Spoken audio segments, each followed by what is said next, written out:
میں نے آج جس موضوع پر گفتگو کا انتخاب کیا ہے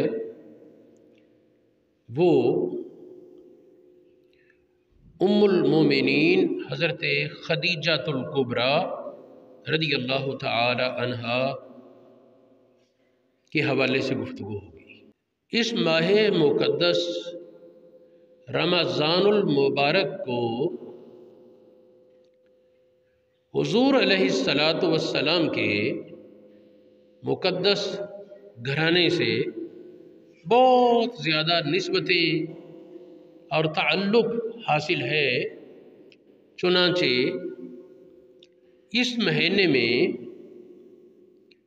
3 تاریخ کو چاند کی تیسری کو حضرت سیدہ طیبہ طاہرہ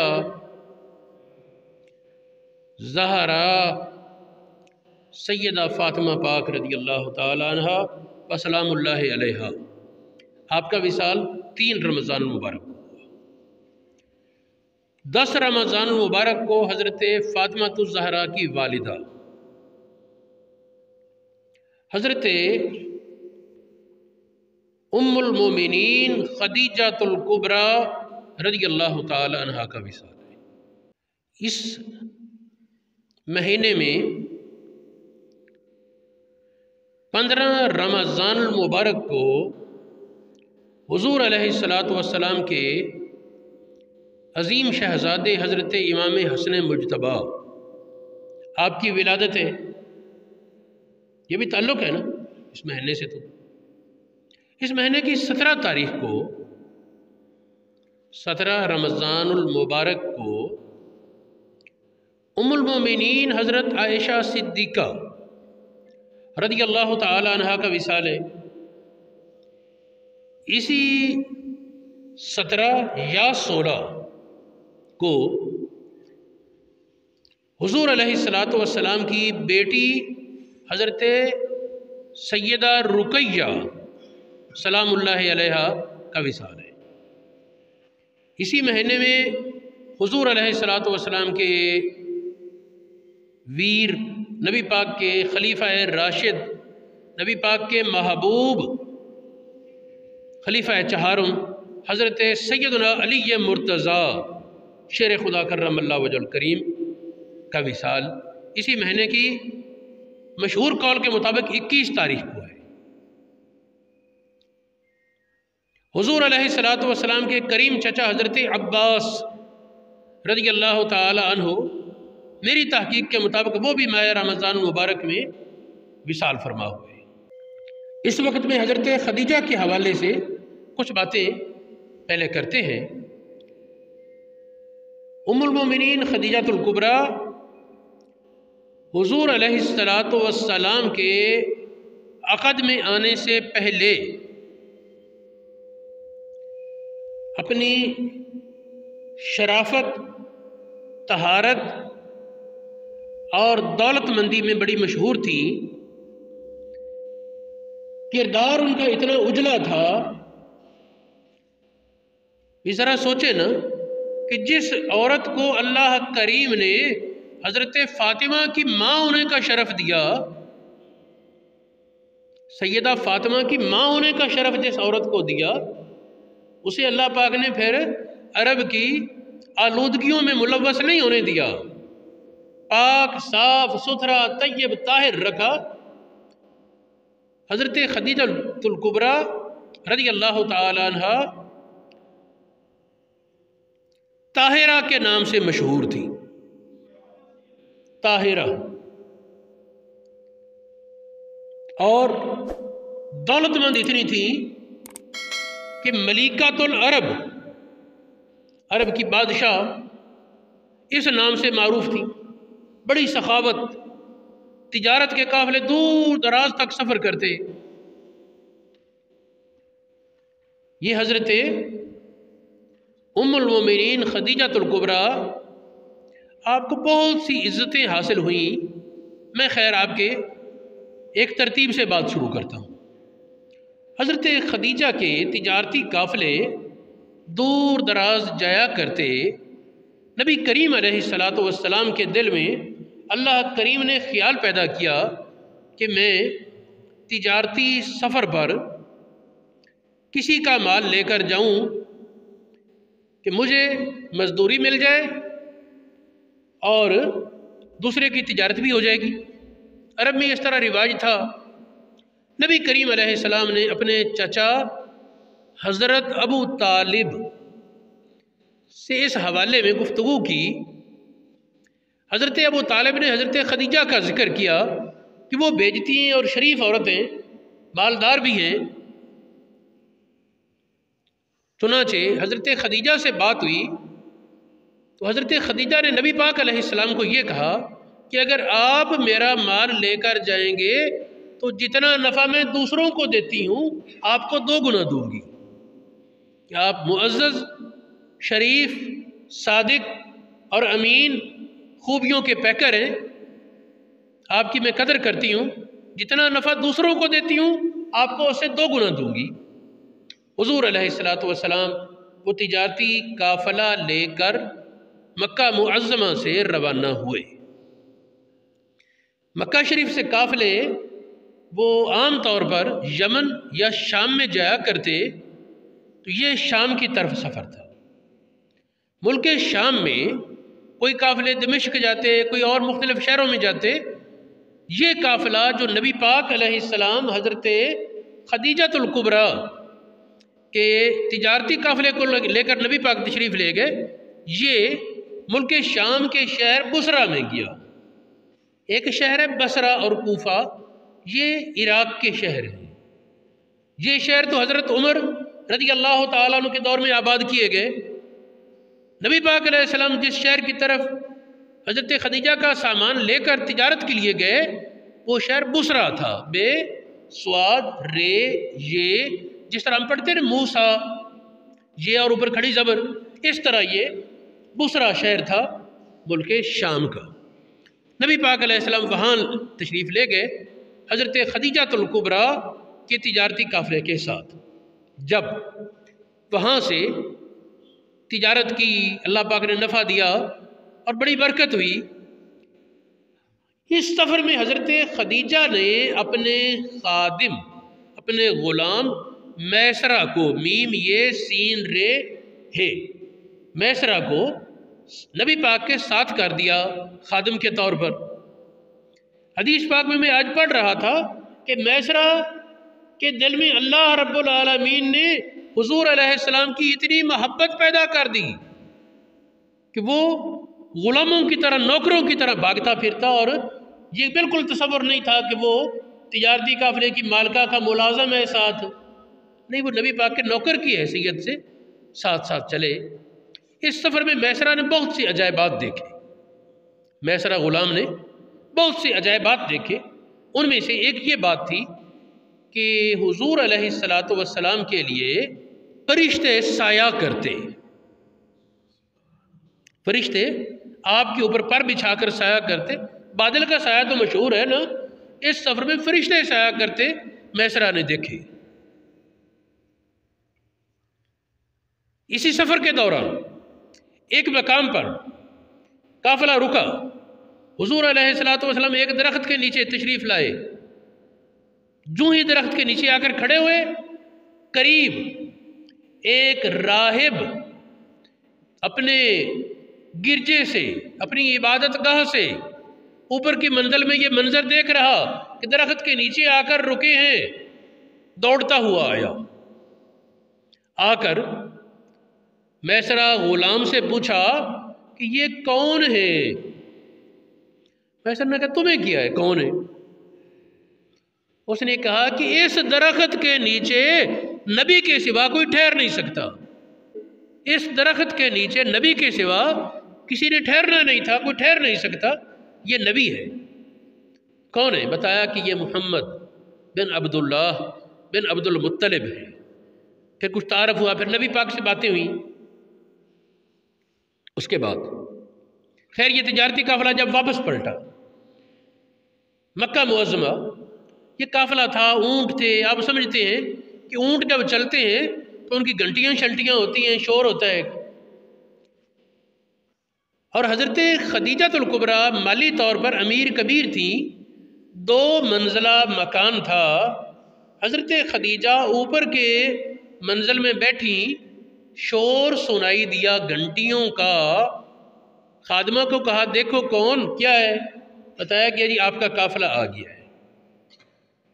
تو حضرت خدیجہ دیکھنے لگی اوپر سے. وہ منظر جو میسرہ نے دیکھا تھا رستے میں کہ فرشتے نبی پاک کے اوپر سایہ کرتے ہیں پر پھیلا کر، آج خدیجہ نے بھی دیکھا. پھر میسرہ سے جب باتیں سنی، اس کے دل میں یقین ہو گیا کہ یہی وہ نبی ہے جس کا انتظار ہے، جس کی دعائیں ابراہیم علیہ السلام نے کی، جس کی خوشخبریاں پہلے دیتے چلے آئے، یہی وہ نبی ہے. پھر باتوں ہی باتوں میں حضرت خدیجہ کا اپنی ایک سہیلی نفیسہ کے پاس ذکر ہوا کہ پہلے حضرت خدیجہ کا پہلا شوہر فوت ہو چکا تھا اور ایک مدت ہو گئی آپ نے دوسرا نکاح پھر اس کے بعد نہیں، کہ ارادہ بھی نہیں تھا. اب یہ ذکر ہوا کہ محمد صلی اللہ علیہ وسلم چونکہ انہوں نے ابھی نکاح تو نہیں کیا، اگر یہ قبول کر لیں تو میں ان سے شادی کرنا پسند کروں گی. خدیجہ کے دل میں اللہ پاک نے یہ جذبہ پیدا کیا. نفیسہ نے کہا میں بات کروں گی. نفیسہ حضور علیہ السلام کے پاس آئی، آ کر کہنے لگی کہ اے محمد، آپ کو اگر عزت، شرافت اور دولت کی طرف بلایا جائے تو آپ کا کیا خیال ہے؟ نبی پاک نے فرمایا کھل کر بتا کیا کہنا چاہتی ہے. نفیسہ نے بتایا کہ خدیجہ کے ساتھ تم نکاح کر لو. نبی پاک نے فرمایا کہ وہ کیا اس بات کو مان جائے گی؟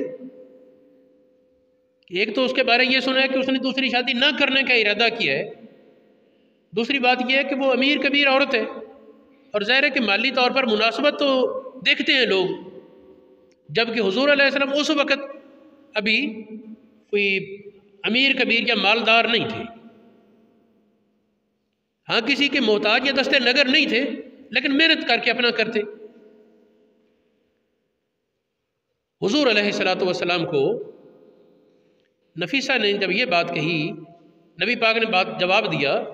نفیسہ کہنے لگے میں بات چلاؤں اگر اجازت ہو تو. یہ نہ بتایا کہ خدیجہ نے کہا ہے، اپنے ذمہ لیا کہ میں ان سے بات کروں. نبی پاک نے فرمایا کہ ٹھیک ہے کر. اس نے ہاں کا جواب پیش کیا. حضور علیہ السلام نے اپنے چچا حضرت ابو طالب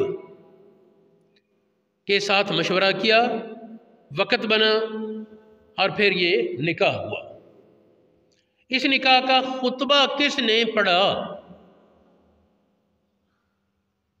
اس نکاح کا خطبہ حضرت ابو طالب نے پڑھا. حضرت ابو طالب نے اس خطبے میں لا الہ الا اللہ پڑھا. ابو طالب نے اس خطبے میں لا الہ الا اللہ پڑھا. اہل عرب میں رواج تھا جب وہ کہتے لا الہ الا اللہ تو ساتھ استثناء کر لیتے کہ اللہ پاک کسی کو اپنا شریک بنائے تو ٹھیک. ابو طالب نے استثناء نہیں کیا، لا الہ الا اللہ پڑھا، الا شریکن کا لفظ آگے نہیں بولا. پھر اس خطبے میں یہ بہت سی سیرت کی کتابوں میں خطبہ موجود ہے. اس خطبے میں ابو طالب نے پھر بات چلتے چلتے یہ کہا کہ محمد شرف والے، عزت والے، صادق، امین، خوبیوں کے مالک ہیں. مال دولت اگر اس وقت کم ہے تو مال دولت تو ڈلتی چھاؤں ہے، آیا گیا. اصل شرف تو انسانیت کا شرف ہے، اصل تو انسان کے اخلاق ہوتے ہیں. اور پھر باتوں ہی باتوں میں یہ بھی کہہ دیا میں دیکھتا ہوں ایک وقت آئے گا پوری دنیا میں ان کا شہرہ ہوگا، ان کے نام کے چرچے ہوں گے. خیر خطبہ پورا ہوا، نکاح ہو گیا. اللہ رب العالمین نے حضرت خدیجہ کو حضور علیہ السلام سے 6 بچے عطا فرمائے، 4 بیٹیاں اور 2 بیٹے۔ سب سے پہلے حضرت زینب، نبی پاک کی بیٹی، 4 بیٹیاں پہلے گئے نا، حضرت زینب، زینب کے بعد حضرت رقیہ، حضرت رقیہ کے بعد محققین کا کچھ اختلاف ہے کہ تیسری بیٹی فاطمہ ہے یا چوتھی۔ میری تحقیق میں یہ ہے کہ تیسری بیٹی حضرت ام کلثوم اور چوتھی بیٹی نبی پاک کی حضرت رقیہ ہے۔ آگے بات چلانے سے پہلے میں اس مسئلے کو تھوڑا سا کھول دوں۔ اس مسئلے میں کچھ لوگ اختلاف کرتے ہیں کہ نبی پاک کی کتنی بیٹیاں۔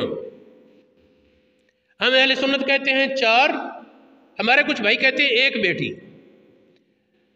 میں ایک دلیل دیا کرتا ہوں کھلی ضد کے بغیر کہ باقی کتابوں میں تبدیلی ممکن ہے، راوی کا غلط بیانی، جھوٹ ممکن ہے، غلط فہمی ممکن ہے۔ قرآن پاک میں تو کوئی شک نہیں ہو سکتا۔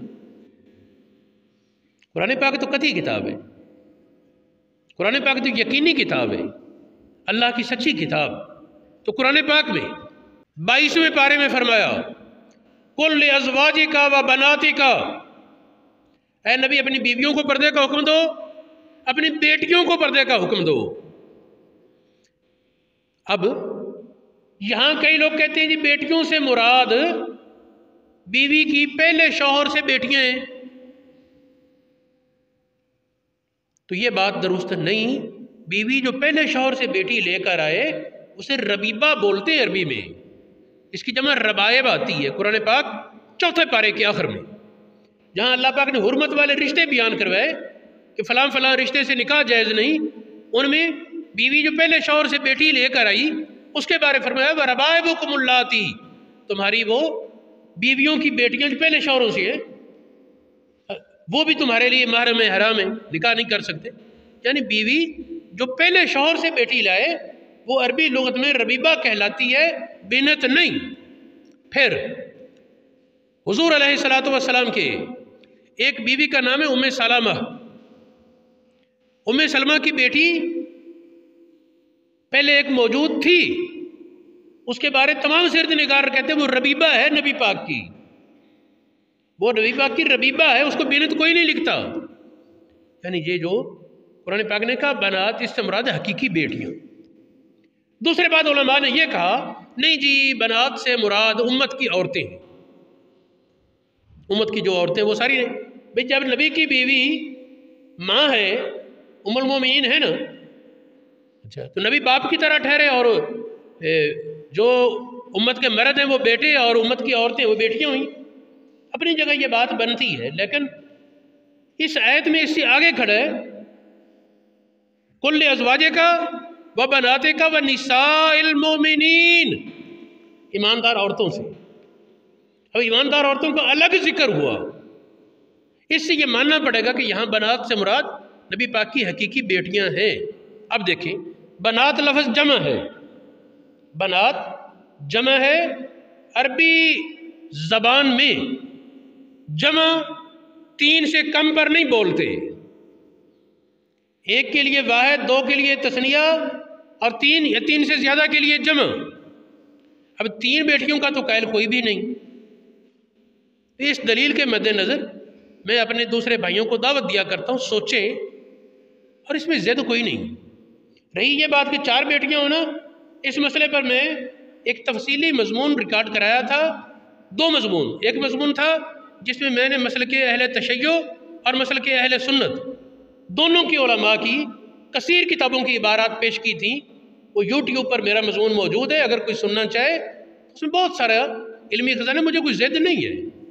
دوسرا کلپ میرا اس مسئلے پر وہ سیاستہ کے حوالے سے بخاری شریف، مسلم، دیگر کتابوں میں بہت سی اس طرح روایات ہیں جن میں نبی پاک کی 4 بیٹیوں کا ثبوت ہے۔ خیر میں جو بات کر رہا ہوں، حضور علیہ السلام کی 4 بیٹیاں حضرت خدیجہ سے ہوئیں، 2 بیٹے۔ پہلے جو پیدا ان کا نام قاسم، دوسرے بیٹے وہ اعلان نبوت کے بعد پیدا ہوئے۔ اور آپ سمجھ سکتے ہیں کوئی بچہ بڑا لاڈلا ہو نا تو اس کے نام زیادہ رکھ دیتے ہیں ماں باپ، حضور علیہ السلام نے اس دوسرے بیٹے کے 3 نام رکھے ہوئے تھے، طیب، طاہر اور عبداللہ۔ یہ تینوں ایک کے نام ہیں۔ نبی پاک کے تیسرے بیٹے ابراہیم، یہ حضرت خدیجہ سے نہیں، یہ مدینہ شریف میں آنے کے بعد حضرت ماریہ قبطیہ سے پیدا ہوئی، یہ مصر سے تھی حضرت ماریہ، ان سے حضور علیہ السلام کے یہ بیٹے پیدا ہوئے ابراہیم۔ حضور علیہ السلام کے پاس ایک دن حضرت خدیجہ کی بہن مدینہ شریف میں آئیں، دستک دی، پوچھا کون؟ اس نے کہا حلہ نام تھا۔ نبی پاک علیہ السلام آواز، ظاہر بہنوں کی آواز مل جاتی ہے، بہنوں کی آواز، باپ بیٹے کی آواز، چچا بھتیجے کی آواز، ماموں بانجے کی آواز معاشرے میں ہے، مثالیں مل جاتی ہیں۔ حالانکہ آواز خدیجہ سے ملتی تھی۔ اچھا، تو حضور علیہ السلام کی طبیعت میں نا ایک انبساط اور عجیب کیفیت، اور خدیجہ کا ذکر آپ نے کیا۔ بسا اوقات آپ جانور کوئی ذبح کرتے، بکری یا کوئی اور جانور، تو اس میں سے خدیجہ کی سہیلیوں کا حصہ بھیجتے، اتنا فلاں کے گھر دے آؤ، اتنا فلاں کے گھر، اتنا فلاں کے گھر۔ ایک موقع پر یہ بیویوں کا آپس میں ہوتا ہے نا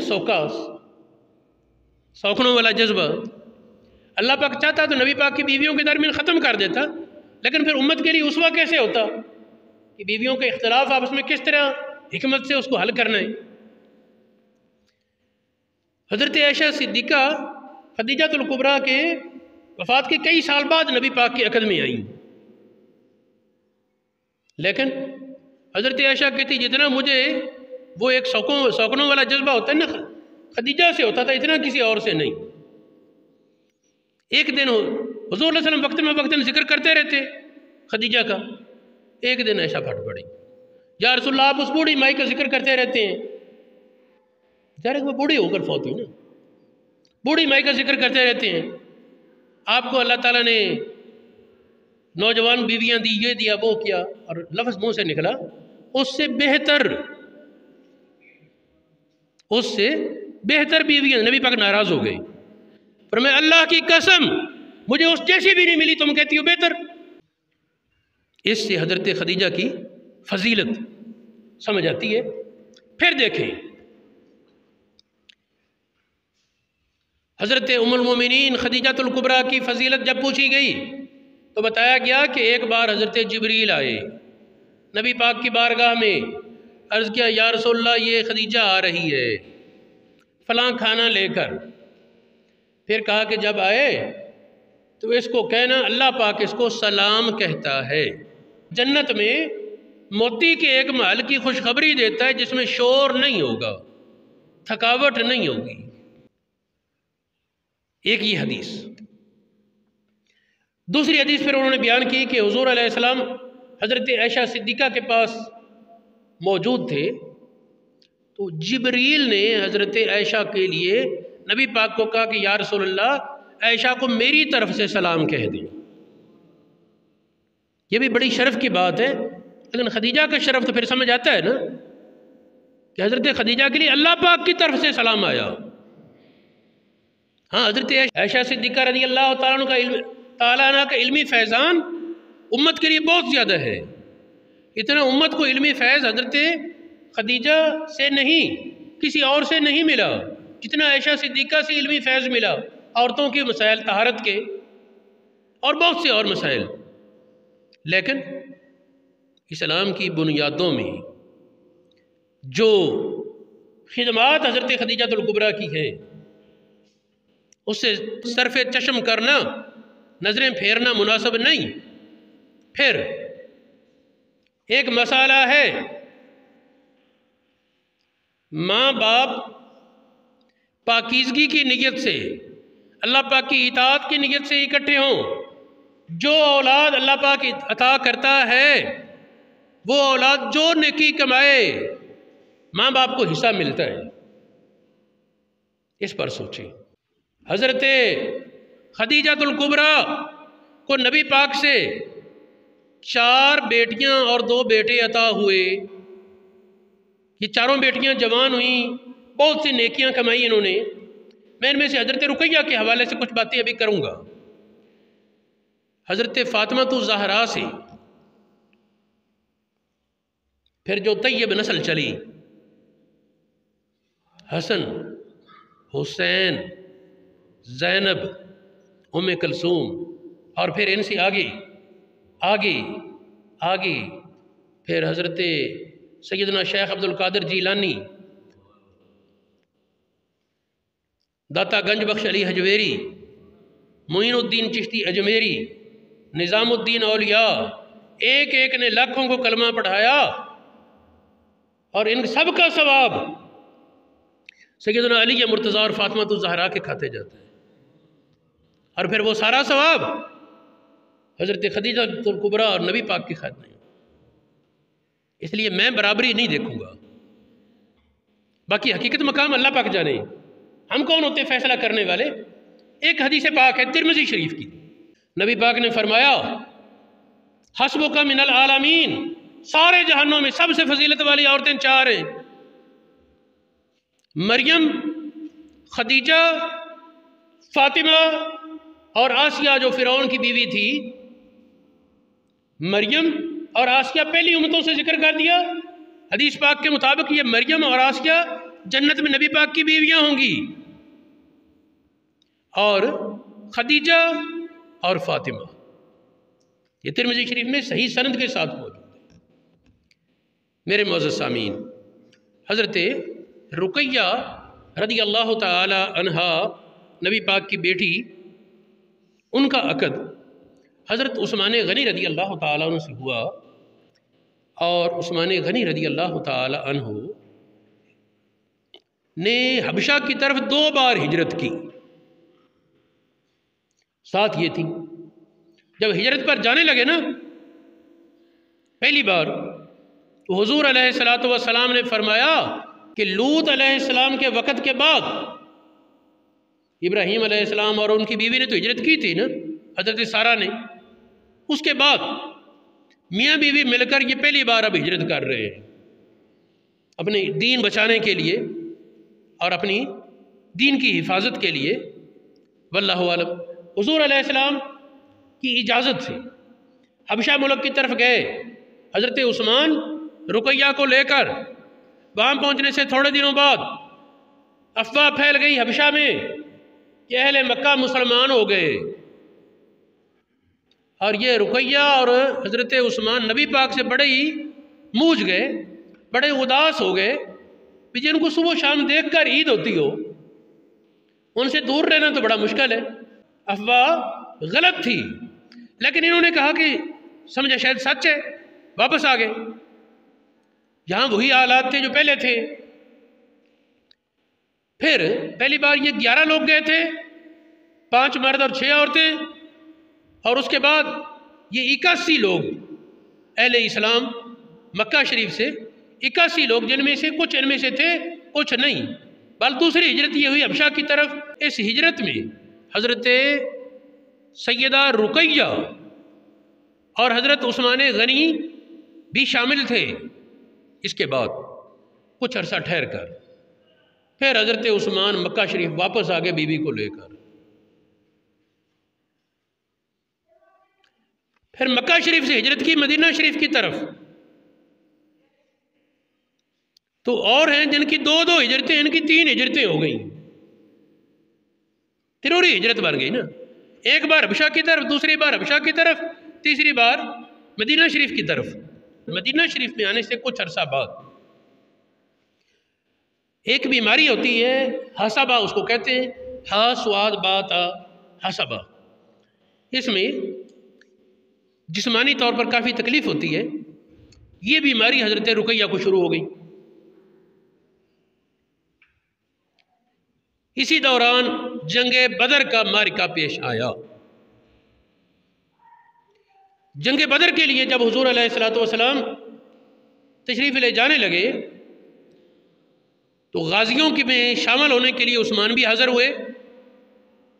حضور علیہ السلام نے فرمایا کہ اے عثمان، میری بیٹی بیمار ہے، تم اس کی تیمارداری کرو، خدمت کرو یہاں ٹھہر کر،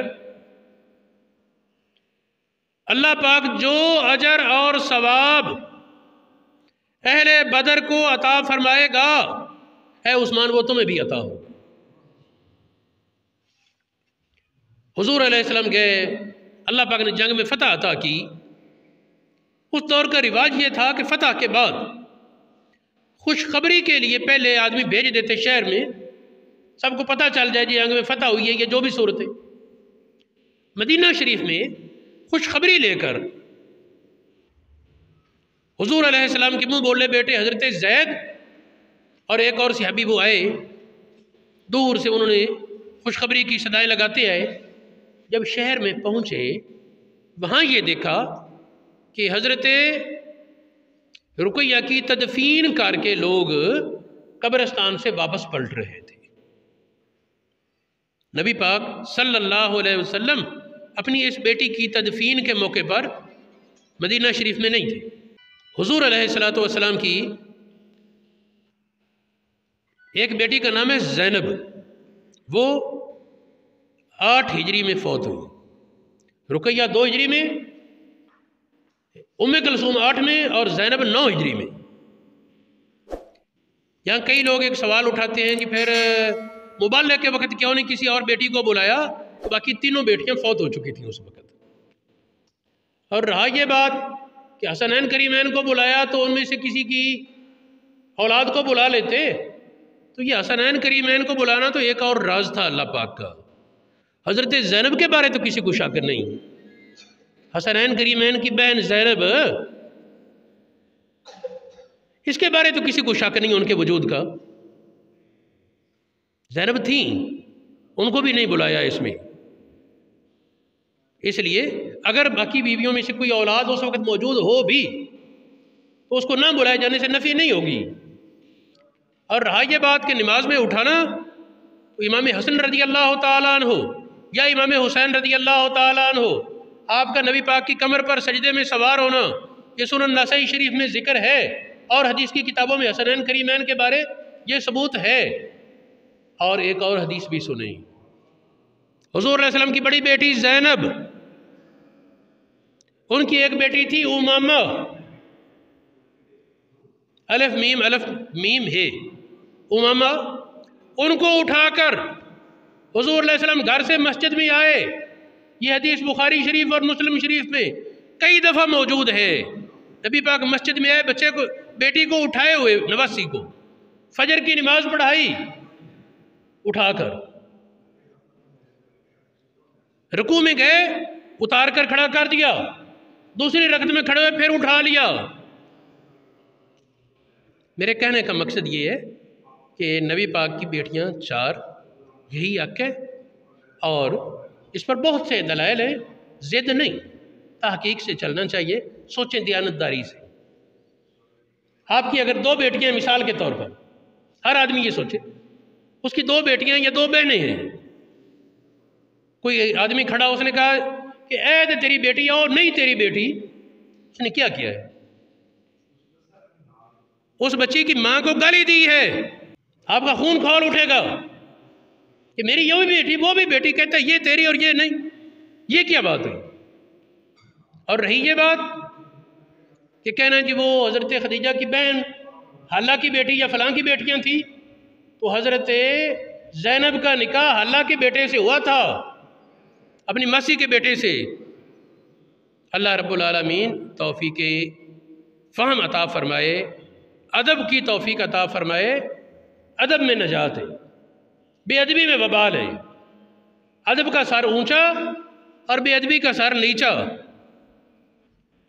جس شاخ پر پھل ہو وہ جھکتی ہے، اور جو خالی ہو وہ آکڑی رہتی ہے۔ جھکنے والے بنے، آکڑنے والے نہ بنے، تکبر والے نہ بنے، عاجزی والے بنے، قدر اور محبت والے بنے۔ مدینہ شریف کا ادب، مکہ معظمہ کا ادب، قرآن پاک کا ادب، صحابہ کا ادب، تابعین کا ادب، اہل بیت کا ادب، رسول اللہ کی بیویوں کا ادب، نبی پاک کی ہر نسبت کا ادب، نبی پاک کی ہر نسبت کا ادب، جو نبی پاک سے تعلق والا ہے اس کا احترام ہم پر لازم ہے، اس کی اطاعت فرما برداری لازم ہے، اور جو نبی پاک سے دور ہے ہمیں اس سے دور ہونا چاہیے، جو ان کے قریب ہے ہمیں اس سے قریب ہونا چاہیے۔ یہ مولانا شاہ احمد رضا خان نے کہا نا، چمک تجھ سے پاتے ہیں سب پانے والے، میرا دل بھی چمکا دے چمکانے والے۔ جس کسی کو دل کا نور ملتا ہے، جس کسی کو پاکیزگی ملتی ہے نبی پاک سے ملتی ہے، اور یہ طہارت، یہ پاکیزگی، یہ نور، یہ خوشبو ہمیں بغداد شریف نظر آئے یا گولڈا شریف اجمیر شریف میں نظر آئے یا پاک پتن شریف، جہاں کہیں یہ خوشبو، یہ کشش رسول اللہ کی ہے، ورنہ دوسرے تیسرے کی کیا حیثیت؟ آپ نے دیکھا ہوگا مقناطیس لوہے کو کھینچتا ہے، کبھی یہ بھی تماشا دیکھا ہوگا، کاغذ کے ادھر مقناطیس ادھر کیل چھوڑے دوڑ کر آتا ہے مقناطیس کے سامنے، دیکھنے والا انجان کہے گا کاغذ کھینچ رہا ہے، حقیقت جاننے والے کہے گا کاغذ نہیں، کاغذ کے پیچھے۔ دیکھنے والا دیکھتا ہے کہتا ہے فرید الدین کی کشش، دیکھنے والا کہتا ہے علی حجویری داتا صاحب کی کشش، دیکھنے والا دیکھتا ہے معین الدین اجمیری کی کشش، نظام پاک کی کشش، غوث پاک کی کشش۔ حقیقت دیکھنے والا جانتا ہے ان میں سے کسی کا نہیں کام محمد الرسول اللہ کا ہے، بہانے ان کے ہیں۔ اللہ رب العالمین ہمیں رسول اللہ صلی اللہ علیہ وسلم، آپ کے اہل بیت اطہار، آپ کے صحابہ کرام، آپ کے ہر نسبت کا ادب کرنے اور ان سے فیض لینے اور برکت لینے کی توفیق عطا فرمائے۔ اور یہ ماہ سیام میں دوسرا عشرہ شروع ہونے والا ہے، اس میں اللہ رب العالمین کی مغفرت کا یہ عشرہ ہے، تو اس کی قدر کریں، وقت کی زیادہ سے زیادہ قدر کریں۔